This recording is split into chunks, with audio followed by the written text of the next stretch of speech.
আগে গেলে বাগে খায়। ছোটবেলায় খুব বলতাম, যখন একসঙ্গে দৌড় দিতাম, হাইরা যাইতাম, পিছনে পইরা যাইতাম, তখন বলতাম আগে গেলে বাগে খায়।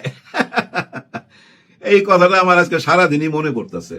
হ্যাঁ, আগে যারা চলে গেল তাদেরকে বাগে খায় কিনা সময়ের ব্যাপার, দেখা যাক। সামনে একটা কঠিন সময় ভাই, হ্যাঁ কঠিন সময়।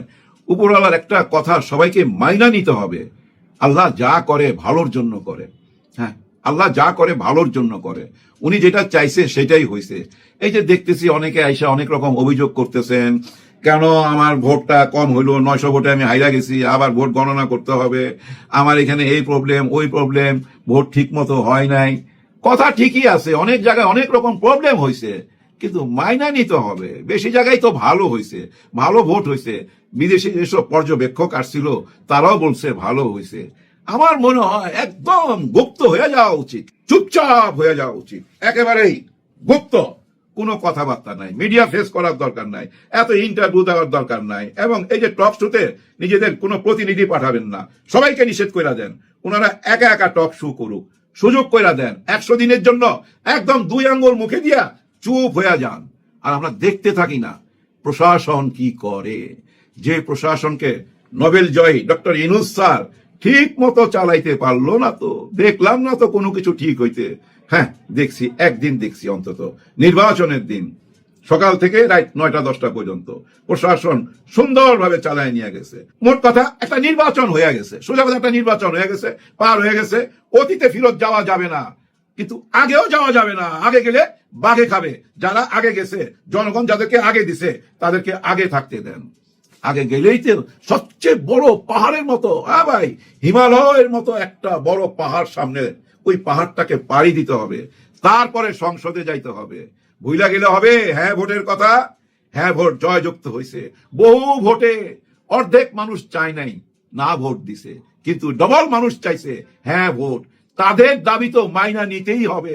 হ্যাঁ ভোট জয়যুক্ত হওয়া মানে কি জানেন? টোটাল একটা নেটওয়ার্কের মধ্যে ঢুকা যাওয়া, চারিদিকেই জাল বিছানো, কোনো দিকেই যাইতে পারবেন না, শুধু সামনেই যাইতে হবে, ওয়ান ওয়ে রোড, কোনো ইউটার্ন নিয়ে আবার ফেরত আসতে পারবেন না, আসার কোনো ক্ষমতা নাই, কোনো রাস্তা নাই ভাই। ওই হ্যাঁ ভোটের মধ্যে ওই কাম সারা হয়ে গেছে। কেউ কোনো দুশ্চিন্তা করবেন না, খালি ফোকাস রাখেন। এই যে আপনারা আগামী 2 থেকে 3 দিনের মধ্যে প্রমাণ পেয়ে যাবেন। যখনই প্রধানমন্ত্রী শপথ নিয়ে নিবে তারেক রহমান সাহেব, তখনই কিন্তু ওনাকে ছাইড়া দিতে হবে চেয়ারম্যানের পদ, বিএনপির চেয়ারম্যানের পদটা। এখান থেকেই তো বোঝা যাবে, ওইখান থেকেই তো বোঝা যাবে আমরা কি পরিবর্তনের দিকে অগ্রসর হচ্ছি, না আবার সেই অন্ধকারের দিকে। যাই হোক, যেটা বলার জন্য আমি আজকে ভিডিওটা বানাচ্ছি সেটা বলবো। হাসনাত আব্দুল্লাহ, হ্যাঁ ভাই, হাসনাত আব্দুল্লাহর বুকে যেভাবে আঘাত দিছিল, ওই আঘাতের প্রতিঘাতটা সে অন্যভাবে দিছে, অন্যভাবে খেলছে। তার খেলার লেভেলটা অন্যরকম। প্রথম থেকে এখন পর্যন্ত খেয়াল করে দেখেন, ওই একই শার্ট, একই পায়জামা, একই প্যান্ট, একই স্যান্ডেল, চেহারা একই রকম, 2টা দাগ হয়ে গেছে এখানে। নামাজ পড়তে পড়তে আল্লাহরে ডাকে, সাহসটা কি! এইভাবে তো বুলেটের সামনে দাঁড়ায় গেছিল। বহু ভিডিও আছে, ওই 36 দিনের বহু ভিডিও আছে, বারবার যাচ্ছিল বুলেটের সামনে। জিন্দা শহীদ তো ভাই, জিন্দা শহীদ এই হাসনাত আব্দুল্লাহ। আর তাকেই বলা হয়েছিল কত আগে যে রাজমিস্ত্রির পোলা, ফকিন্নির পোলা, মানে গরিবের ছেলে। বলো, চিন্তা করেন, দেবিদ্বারের মানুষ বুঝছে, সারা দেশের মানুষ বুঝে নাই। আমাদের যে প্রবাসে ভাই বোনেরা আছে তারা বুঝছে, কিন্তু আমাদের দেশে অনেক মানুষ বুঝে নাই। এই ধনী গরিবের বিভাগটা বুঝে নাই। একজন প্রজা আরেকজন রাজা, আমি দাঁড়াবো, বারবার আমি দাঁড়াবো, আমাকেই তোরা ভোট দিবি, এইটা থেকেই তো বাইর করে আনতে পারছে হাসনাত আব্দুল্লাহ। 1 থেকেই তো শুরু হয়, 1-এর পরই তো 2, 3, 4 এভাবে 100 হয়। হ্যাঁ ভাই, মনের মধ্যে যে আঘাতটা একবার ঢুকা যায় না, ওই আঘাতই মানুষকে গইরা তোলে ভাই, ভবিষ্যতে নিয়ে যায় একটা টার্গেটে, আবার অনেককে নিয়ে যায় বেপথে, রং পথে, অন্ধকার পথে। সে অন্ধকার পথ না, এই হাসনাত আব্দুল্লাহ দেখেন আলোর পথে গেছে। তার বাবা রাজমিস্ত্রি ছিল, প্রবাসের জীবন যাপন করছে, বহুদিন রাজমিস্ত্রির কাজ করছে। তার ছেলে কেন আবার এমপি হবে, এইটা কেন ভাবলেন না?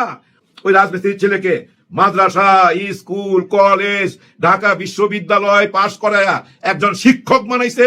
এই যে হাসনাত আব্দুল্লাহ ভাই একজন ভালো শিক্ষক, ওনার লেকচার গুলো শুনেন, শুনলেই বুঝতে পারবেন, আমার কথায় বিশ্বাস করার দরকার নাই, ওনার লেকচার শুনলেই বুঝতে পারবেন কতটা ভালো ছাত্র, কতটা ভালো শিক্ষক, যার জন্য উপরওয়ালা আজকে হাসনাত আব্দুল্লাহকে এই জায়গা আনতে পারছে। হ্যাঁ ভাই, দেখবেন আপনারা এই যে নাসিরউদ্দিন পাটোয়ারি সবচেয়ে বিতর্কিত, আমিও চাই সে চলে আসুক এবং সে রাস্তাও ওপেন। কারণ কি জানেন, 6টা আসন পাইছে এই জাতীয় নাগরিক পার্টি। 6টা আসন মানে তাদের এখান থেকে 5 জন, মিনিমাম 5 জন যাইতে পারবে উচ্চ কক্ষে। আর ওই পথেই চলে যাবে নাসিরউদ্দিন পাটোয়ারি এবং নাহিদ ইসলাম। সার্জিস যাবে কিনা বা আর কারা কারা যাবে জানি না, কিন্তু অবশ্যই যাবে নাসিরউদ্দিন পাটোয়ারি। একটা কথা মনে রাখেন, উচ্চ কক্ষের সবাই চোখের মনে হয়ে যাবে এই নাসিরউদ্দিন পাটোয়ারি। শিক্ষিত ছেলে ভাই, জ্ঞানী ছেলে, বাটপার না ভাই, একটু অন্যরকম কথাবার্তায় বেয়াদব বেয়াদব মনে হইতে পারে, কিন্তু ওই উচ্চ কক্ষে গিয়া সে কি বলে অপেক্ষা রাখেন। আর হাসনাত আব্দুল্লাহ যাবে, আর কি দরকার? তারপরে তো আছে ভাই আরো 77 জন। হ্যাঁ ভাই, এবং আমাদের ডাক্তার শফিকুর রহমান স্যার, উনিও তো আছে। উনি তো মাইনা নিছে, হ্যাঁ ভাই, উনি মাইনা নিছে এই নির্বাচন, কিন্তু মাইনা নিতে পারে নাই। এই যে চারিদিকে আক্রমণ হচ্ছে, আগুন দেওয়া হচ্ছে, পোড়ানো হচ্ছে, শোনা গেছে একজন মারা গেছে, কষ্ট পাইলাম। হ্যাঁ, প্রধানমন্ত্রী তারেক রহমান সাহেব, কষ্ট পাইছি যদি এই ঘটনা সত্যি হয়। আমি চাই না কোনো ডায়েরির পাতায় লেখি আপনার আমলে মৃত্যুর সংবাদ লেখি ডায়েরির পাতায়, এটা চাই না। নতুন ভাবে দেশটাকে গইরা তোলেন। একটাই কাজ করতে হবে, নিরাপদে যেন মানুষ ঘর থেকে বের হইতে পারে, কেউ যেন কারো ঘরে আক্রমণ না করতে পারে। আচ্ছা, সবচেয়ে বড় কথা, আমরা কেন কোনো লিডার বা কোনো নেতা কখন বলবে, কখন উনি আদেশ দিবে সে অপেক্ষায় থাকবো? কারণ কি? আমাদের তো সেদিকে তাকায় থাকার কথা না, আমাদের তো তাকায় থাকার কথা পুলিশের দিকে। হ্যাঁ ভাই, প্রশাসনের দিকে। প্রশাসনের কাজ কি? এখানে আগুন দিচ্ছে, পোড়াচ্ছে, আমি আসামি ধরবো। এর জন্য মামলা লাগবে কেন? এর জন্য নেতার হুকুম লাগবে কেন? এর জন্য কারো দিকে তাকায় থাকতে হবে কেন? এই যে কারো দিকে তাকায় থাকা, নেতার হুকুম পালন করা, আসামি ধরে আনলে নেতার ফোনে আসামিকে আবার ছাইরা দেওয়া, আবার এমন কোনো মামলা দেওয়া যে মামলা থেকে 1.5-2 মাস পর বাইরে হয়ে যেতে পারে, এইটা তো ঠিক না। দেখেন, আপনারা যে আসামি ধরেন, ওইখানে কিছু ভাই, সবাই না, কিছু ভাই বসে থাকে কালো কোট পইরা, তারা তো বাই কইরা দেয়। এমনও আসামি বাই কইরা দেয়, অস্ত্র মামলার আসামি, যার জেল হওয়ার কথা 3 বছর 5 বছর, তাকে বাই কইরা দেয় 1.5 মাস 2 মাস পর। আর সে বাইর হইয়া হাদির বুকে গুলি চালায়। বুকে তো না, এই মাথার এই জায়গাটায়, এই জায়গাটায়। আর বুকে লাগছে কাদের? আমাদের বুকে লাগছে। এরকমই তো হয়েছে। আর এই হাসনাত আব্দুল্লাহ, নাসিরউদ্দিন পাটোয়ারি, সার্জিস, নাহিদ ইসলাম, আরো অনেকে আছে, আমার নাম হয়তো মনে নাই, এরা কিন্তু জিন্দা শহীদ। এই জুলাই 24-এ এদের অবদান আছে, এদেরকে অবহেলা করেন না। আর আপনারা করতে চাইলেও করতে পারবেন না, আমি চ্যালেঞ্জ করলাম, করতে পারবেন না। কারণ ডক্টর ইউনূস স্যার ওরকম মানুষ না। চুপচাপ চইলা গেলাম, কাইটা পড়লাম, ওদের কোনো ব্যবস্থা না কইরা। ওদের সমস্ত ব্যবস্থা করা আছে। বললাম না, আগে গেলে বাঘে খায়। এই যে আগে গেছে, এখন বাঘের মুখে পড়তে হবে।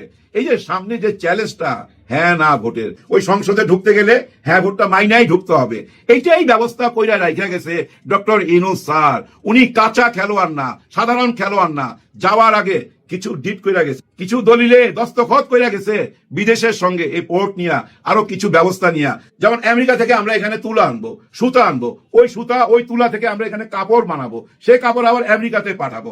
এই যে আনার সময় এবং দেওয়ার সময় বিরাট অঙ্কের টাকা ট্যাক্স দিতে হইতো, ওই ট্যাক্স অর্ধেক কইরা একটা দলিল পত্র কইরা গেছে, আমেরিকার সাথে ব্যবসা করবে। এখন বর্তমান সরকার এসে এটা ক্যান্সেল করতে পারবে?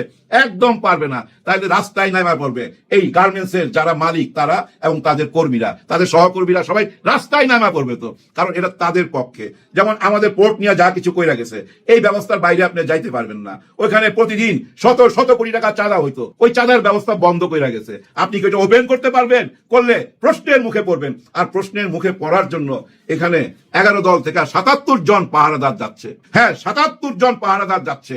2টা প্রশ্ন রাইখা ভিডিওটা শেষ করুন। 1 নম্বর প্রশ্ন, এই যে ডক্টর ইউনূস স্যারকে 16-17 মাসে ঠিক মতো আমরা সহযোগিতা করতে পারলাম না। কে? আমরা খাকি পোশাক যারা পরি, আমরা প্রশাসনের লোক, তেমন কোনো সহযোগিতা করতে পারি নাই। কারণ আমরা অপেক্ষায় ছিলাম নির্বাচিত সরকার চলে আসছে। আলহামদুলিল্লাহ, মাইনা নিছি। আমাদের প্রধানমন্ত্রী তারেক রহমান, উনার আমলে এখন এই প্রশাসন কেমনে মাইনা নেয়, কত দিনে মাইনা নেয়, সে দিনের জন্য অপেক্ষায় রইলাম। তার মানে কি পুলিশ ভাইরা, কি প্রশ্ন রেখে গেলাম বুঝতে পারছেন? আরেকটা প্রশ্ন, সেটা বইলাই ভিডিওটা দি এন্ড করব। সেটা এই যে হ্যাঁ ভোটের মাধ্যমে আপনারা মাইনা নিছেন, হ্যাঁ এটা মাইনা নিছেন আমি বলবো। উনি তো বলছে, ঘোষণা দিছে, লিডার ঘোষণা দিছে হ্যাঁ ভোট, কিন্তু কর্মীরা ভিতরে ভিতরে নায়ের পক্ষে ছিল। এখন ওই হ্যাঁ পথে, ওই ওয়ান ওয়ে রোডে ঢুকার সময় যে সংসদ ভবনটা পড়বে, ওইখানে ঢুইকা হ্যাঁ পক্ষে কাজ করবেন কিনা সেটা দেখার অপেক্ষায়। যা কিছু যুদ্ধ হবে সংসদে যা যুদ্ধ হবে, সংসদে যদি কিছু না মানে আমরা তো জনগণ দেখবই। আমরা তখন রাস্তায় নামবো আপনাদেরকে নিয়ে।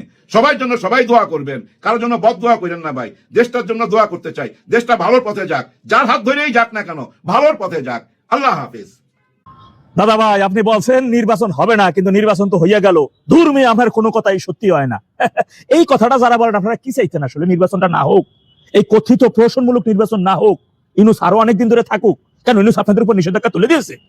এই নির্বাচন না হলে আপনাদের খুব লাভবান হইতো। মনে রাখবেন, অনেক কথা বলতে পারতেছি না ভিডিওতে, কারণ গোপন কথা বলা যাবে না। শুধু দুইটা উদাহরণ দেই। যে বেড়া বা গাড়ি চালায়, পিছনের যাত্রীরা অনেক অনেক কথা বলে, সবার কথা শুনে ড্রাইভারের গাড়ি চালানো সম্ভব না। যে বেড়া ক্যারাম বোর্ড খেলে, এক গুটিতে টোকা মার আরেক গুটি ফকড়ে যায়, কোনটায় টোকা মারছে কোনটা ফকড়ে যাবে একমাত্র সেই চিন্তা করে। হয়তো টোকাটা আমরা দেখতে পারি, কিন্তু ফকড়ে কোনটা যাবে ওইটা আপনি বলতে পারবেন না। এই নির্বাচন আপনাদের মুক্তির পথ সুগম করছে, এটি কি বুঝতে পারছেন? এই নির্বাচনে, কথিত প্রহসনমূলক নির্বাচনে যারা আজকে বিজয় দেখেছেন, তারা জনগণের ভোটে বিজয়ী হয় নাই। তারা রাতের আধারে ঘরের মধ্যে থাকা নিজেরাই নিজেদেরকে সিল মেরে বিজয়ী করছে। সুতরাং এটা গণতান্ত্রিক পন্থা না, এটা চিরন্তন সত্য। সকালে 11টায় আসলো 14% ভোট এবং 12টার মধ্যে চলে আসলো 32% ভোট। কেমনে সম্ভব? 1 ঘন্টার ব্যবধানে সারা দেশে 1,77,00,000 মানুষ ভোট দিছে। তার মানে সারা দেশে যতগুলো কেন্দ্র আছে, সেই কেন্দ্র যদি হিসাব করেন, প্রতি মিনিটে 12 জন করে ভোট দিছে। একটা কেন্দ্রে প্রতি মিনিটে 12 জন ভোট দিছে। কোথায়, কোন কেন্দ্রে সেটা দিছে দেখাইতে পারবেন কেউ? আওয়ামী লীগ এই 12 তারিখে কেন্দ্র করে, অর্থাৎ আমাদের মূল টার্গেটটা ছিল কি, ওরা একটা কথিত নির্বাচনের ডাক দিয়ে আওয়ামী লীগকে দূরে রেখা সেই নির্বাচনটা করুক। সে আওয়ামী লীগের উপর যে নির্বাচন, আওয়ামী লীগ যে নির্বাচন করে দিচ্ছে, তারপর ওরা যে অপবাদ দিচ্ছে, সবটা মুছে যেতে হবে। সেই নির্বাচন, সেই ওদের মতো সেই নির্বাচনের ডেটটা যাইতে হবে, সেটা ছিল মূল লক্ষ্য এবং সেটা গেছে।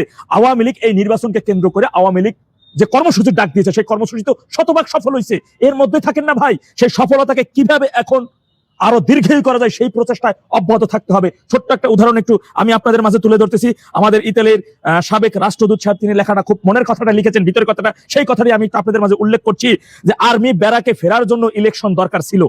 আওয়ামী লীগের আসল প্রতিপক্ষ কোনো রাজনৈতিক দল না, পূর্ব পাকিস্তান আর্মি হইল আসল কালপিট।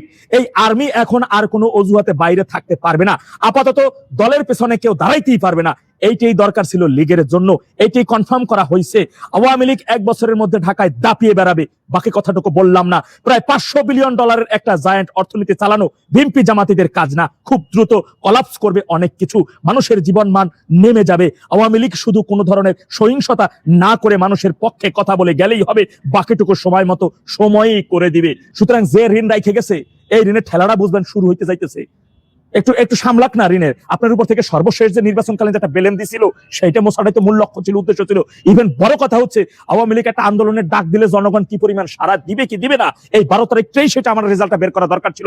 মনে রাখবেন, সারা দেশে যত ওরা যাই বলুক না কেন, 35% বেশি ভোট মানুষ দেয় নাই। অর্থাৎ শতকরা আপনি 35 জন মানুষকে নিয়ে তো দেশ চলতে পারে না। বাকি 75 জন মানুষের চিন্তা ভাবনাটাই আগে অগ্রাধিকার দিতে হবে। সেই অগ্রাধিকার এখন জনগণের পক্ষের ভোট তো আপনার কাছে আসছে। এই প্রহসনমূলক নির্বাচনকে কোনোভাবে বৈধতা দেওয়ার কোনো সুযোগ নাই। অন্তপক্ষে আওয়ামী লীগ দেশের জনগণ বৈধতা কখনোই দিবে না। একটু দেখান না সুগুমটা কি হয়। এই শপথটা হবে, মামলাটা কিসের মামলার কথা বলেছি।